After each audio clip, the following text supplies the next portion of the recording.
Boston Celtics are heading into a critical matchup against the Brooklyn Nets with an unexpected cloud hanging over their front court.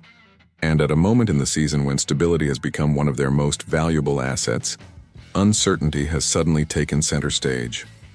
Early Friday morning, the Celtics injury report expanded once again, adding starting center Neemias Queta as questionable due to a non-COVID illness.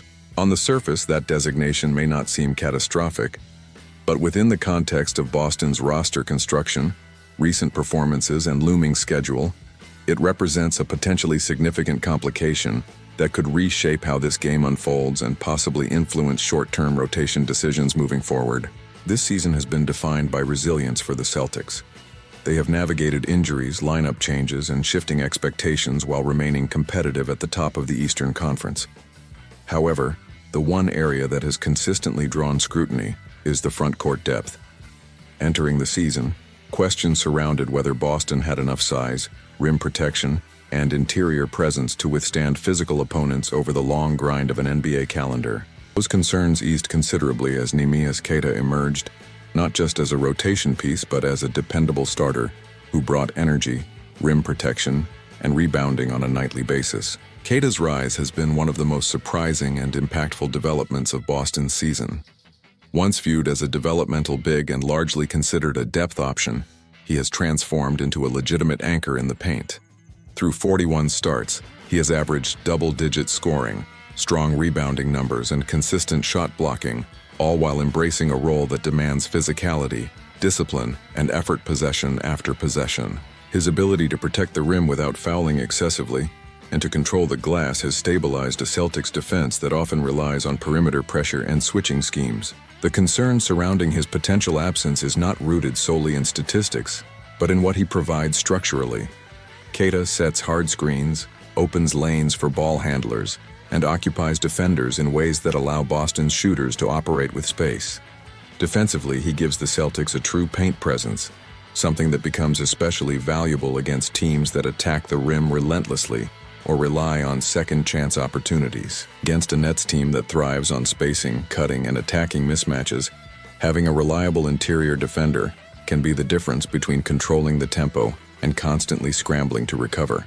The timing of this injury report update could hardly be worse. Boston is already managing a lengthy list of unavailable or limited players. Derek White is scheduled for a rest night. Josh Minott continues to recover from a sprained ankle, and Jason Tatum remains in the long process of rehabilitation from a torn Achilles tendon. Each absence individually presents challenges, but collectively they compress the margin for error.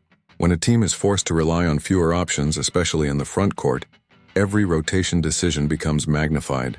If Neemias Queta is unable to suit up, the responsibility will fall squarely on the shoulders of Luka Garza. For Celtics fans who have been paying close attention, this is not necessarily a cause for panic. Garza has quietly put together one of the most efficient stretches of basketball of his NBA career over the past month.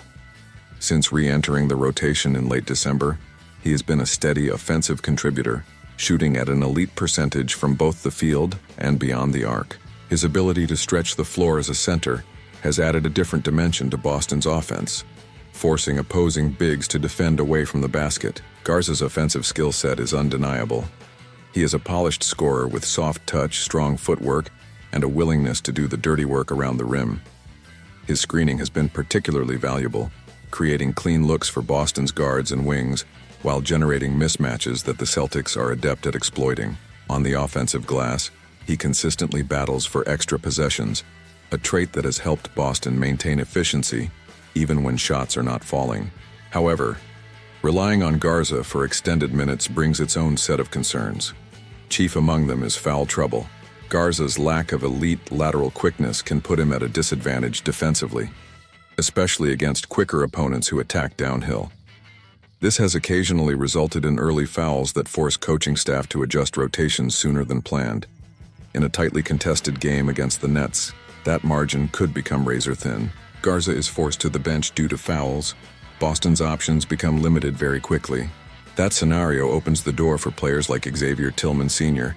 and rookie Amari Williams to see increased minutes. Tillman brings experience, defensive versatility, and a physical presence, though his offensive contributions are more limited.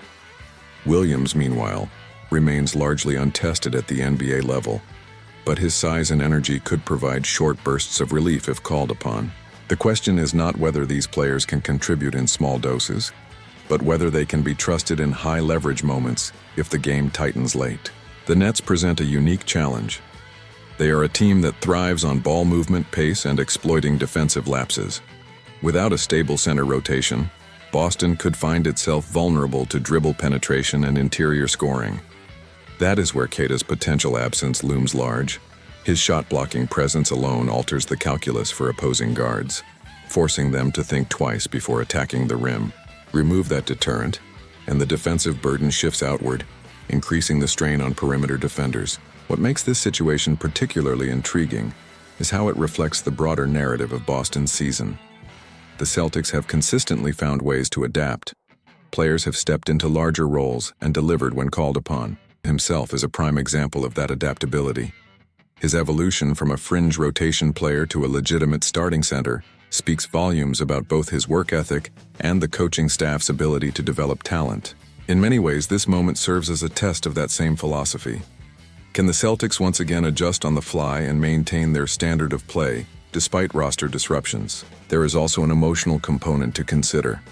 When a team faces adversity, it often galvanizes the group. Players understand that roles may expand temporarily and that opportunities exist for those prepared to seize them. For Garza, this could be another chance to solidify his place in the rotation. For Tillman and Williams, it represents an opportunity to earn trust and demonstrate readiness. These moments often shape postseason rotations long before the playoffs arrive. From a strategic standpoint, the coaching staff will likely emphasize discipline, defensive communication, and controlling the glass. Without Queta's presence, rebounding becomes a collective responsibility. Guards and wings must commit to boxing out, limiting second-chance points, and preventing the Nets from generating momentum through hustle plays. Offensively, spacing and ball movement will be critical to offset any defensive vulnerabilities. If Boston can dictate tempo and force Brooklyn to defend in space, they may be able to mitigate the impact of a thinner frontcourt. Zooming out, this situation underscores why depth remains such a crucial factor in championship contention. Injuries and illnesses are inevitable over the course of an NBA season. Teams that can absorb those blows without a dramatic drop-off are the ones that survive deep into the spring. The Celtics have shown flashes of that resilience, but moments like this test its sustainability. The front office, coaching staff, and players alike will be watching closely to see how this unfolds. There is also an underlying optimism woven into this narrative. The fact that Boston is even discussing concerns from a position near the top of the standings speaks to how well the season has gone overall. Despite missing a franchise cornerstone in Jason Tatum for the entire year so far, the Celtics have exceeded expectations. They have built an identity rooted in effort, adaptability, and collective responsibility. That identity will be put to the test once again against the Nets. As tip-off approaches, all eyes will be on the injury report and the pre-game warm-ups. Whether Neemias Queta is able to play or not, the Celtics will need to bring focus, energy, and cohesion. This is one of those games that may not define a season on its own, but it offers insight into how prepared a team truly is when circumstances change unexpectedly. These are the moments that reveal depth, character, and readiness. If you enjoy deep breakdowns like this, real-time Celtics updates, and thoughtful analysis that goes beyond the box score, make sure to like the video, subscribe to the channel, and turn on notifications so you never miss the latest story as Boston's season continues to unfold.